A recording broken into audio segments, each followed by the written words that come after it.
আজকে আমরা যে বিষয়টা নিয়ে আলোচনা করব সেটা হলো তুমি কিরকম মানুষের সাথে মিশলে ভালো হবে এবং কিরকম মানুষের সাথে মিশলে তুমি খারাপ হবে। দেখো,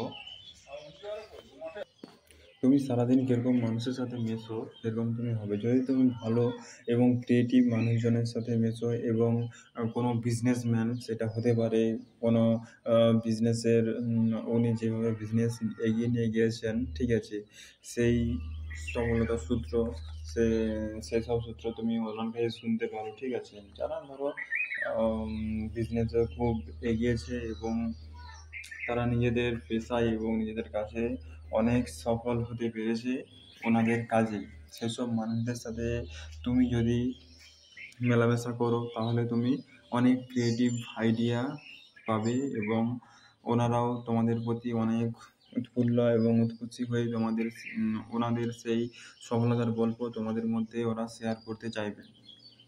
তাই যদি তোমাদের ক্রিয়েটিভ আইডিয়ার ক্রিয়েটিভ আইডিয়া বা সৃজনশীল আইডিয়ার প্রয়োজন হয় বা তোমাদের এইসব বিষয় নিয়ে তোমরা কাজ করো, ক্রিয়েটিভ আইডিয়া নিয়ে আইডিয়া তোমরা নিজেদের থেকে তৈরি করো এবং তোমরা নিজেদের থেকে তো প্রথম প্রথম তোমরা জানোই না কীভাবে কী করতে হবে না হবে। তার জন্য যারা সফল ব্যবসায়ী বা ব্যক্তি তাদের কাছ থেকে তোমরা এইসব আইডিয়া ওনাদের কাছ থেকে নিতে পারো এবং ওনাদের সফলতার গল্প, ওনারা কীভাবে সফল হয়েছিলেন ওনাদের নিজের ব্যবসায়, সেসব সকল সূত্র তোমরা পেতে পারো ওনাদের কাছ থেকে এবং তোমরা অনেক কিছু শিখবে যে ওনারা ব্যবসায় কখন লস খেয়েছিল এবং কখন লাভ হয়েছিল। তোমরা এইসব কিছু ওনাদের কাছ থেকে শিখতে পারবে এবং তোমরা অনেক কিছু জানতেও পারবে এবং তোমরা বাধার সম্মুখীন খুব কম হবে এবং তোমরা যে কোনো বিপদে খুব চট করে পড়বে না এবং ওনাদের গল্প শুনলে তোমাদের উন্নতির পথ অনেকটা এগিয়ে যাবে এবং তোমাদের চিন্তাধারা অনেক বদলে যাবে। এইসব মানুষের সাথে মিশো এবং ক্রিয়েটিভ কাজ করো এবং পজিটিভ কথা বলো এবং পজিটিভ মানুষজনের সাথে মিশো। হাসি খুশি থাকতে হলে তোমাকে প্রথমে হাসি খুশি লোকজনের সাথে থাকতে হবে, ঠিক আছে। তোমাকে যদি কেউ হাসি খুশি মুখ না না দেখে যদি অন্য কোনো রাগী ব্যক্তি দেখায় বা মুখটাকে কেমন শুকনো ভাব করে রেখেছে, এইসব মানুষ যদি তুমি দেখো তাহলে কি তোমাদের মনটা কী হবে, অতটা ভালো লাগবে না, ঠিক আছে। তার জন্য নিজে হাসি খুশি থাকার জন্য সবসময় হাসি খুশি এবং ভালো মানুষজনের সাথে মেলামেশা করো। এতে তোমাদের যে পজিটিভ এনার্জি এটাও তোমাদের অনেক গুণ আকারে বাড়বে এবং তোমাদের ধৈর্য শক্তিদানের ক্ষমতা এটাও বাড়বে এবং একটা কাজ করার সময় একটা কাজই করো। আমিও অনেকবার ভুল করেছি, একটা কাজ করার সময় দুটো কাজ করি, কিন্তু আসলে দুটো কাজ করতে পারি না, যে কোনো একটা কাজই করি, ঠিক আছে। তো এইসব কাজগুলো করো এবং খারাপ মানুষ কারা হয় ভাই?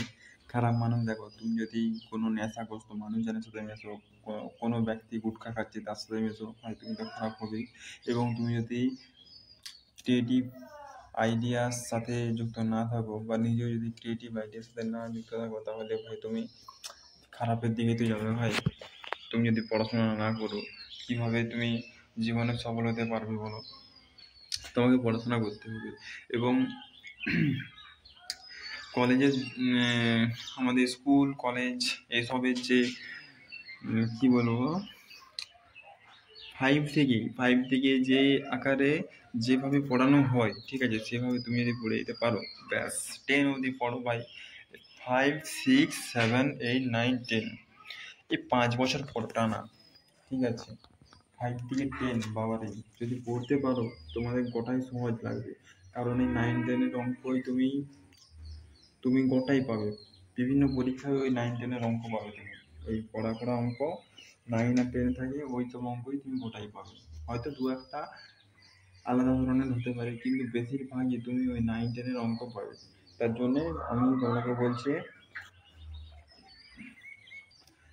তোমাদের বলছি এই 10, 9, 10 এর অঙ্ক খুব ভালোভাবে করো এবং এইগুলো নিয়ে আমাদের পরীক্ষায় বারবার আসে, বিভিন্ন চাকরি পরীক্ষায় এই অঙ্ক, এইসবের 9, 10 এর অঙ্কের এক্সাম আসে। তাই আমিও এখন পরীক্ষার জন্য প্রিপারেশন করছি এবং ওই অঙ্কগুলোই আমাকে ফলো করতে হচ্ছে। ক্লাস 7, 8, 9, 10 ওই অঙ্কগুলোই আমাকে ফলো করতে হচ্ছে। তাই তোমরা ওগুলা প্র্যাকটিস করো এবং যারা একটু খারাপ আছে তারা অনেক ভালো অবস্থায় পৌঁছাবে, ঠিক আছে? এবং তোমরা যারা খারাপ একটা শিডিউল তৈরি করো না, শিডিউলটা হচ্ছে তুমি সারাদিন কী কী করছো না করছো এসব কিছু লিখে রাখো, ঠিক আছে? এবং দেখবে তোমাদের জীবনে অনেক উন্নতি লাভ হবে। তো এই ছিল আজকের ভিডিও। তো সকলে ভালো থাকবেন এবং আমার এই চ্যানেলটিকে সাবস্ক্রাইব করবেন। Thank you for watching. নিজের খেয়াল রাখবেন। ওকে।